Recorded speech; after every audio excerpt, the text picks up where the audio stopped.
আন্দোলনটা শুরু হয়েছে এটি আজকে শুধু নয়, দীর্ঘ 1 বছর যাবত আমরা এই 7 রাস্তা এবং দেশের বিভিন্ন গুরুত্বপূর্ণ পয়েন্টগুলোতে বাংলাদেশের 51টি পলিটেকনিক, সরকারি 3টি মনোটেকনিক সহ সকল ডিপ্লোমা ইঞ্জিনিয়ারিং প্রকৌশলীরা, কৃষি ইনস্টিটিউট, লাইভ স্টক ইনস্টিটিউট সহ বিভিন্ন ডিপ্লোমা প্রকৌশলীগণ আমাদের সাথে এই আন্দোলন সংগ্রাম করে যাচ্ছে।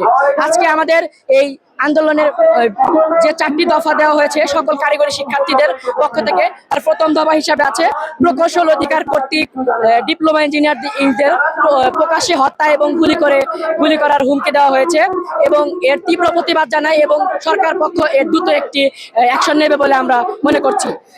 আমাদের দফা নাম্বার 2, ভিসি ইঞ্জিনিয়ারিং শিক্ষার্থীদের অযৌক্তিক 3 দফা দাবি বিপক্ষে আমরা যে আন্দোলন আজকে আমাদের এই আন্দোলন এবং সরকার পক্ষকে দ্রুত এই তাদের অযৌক্তিক দাবিগুলোকে বন্ধ করতে হবে।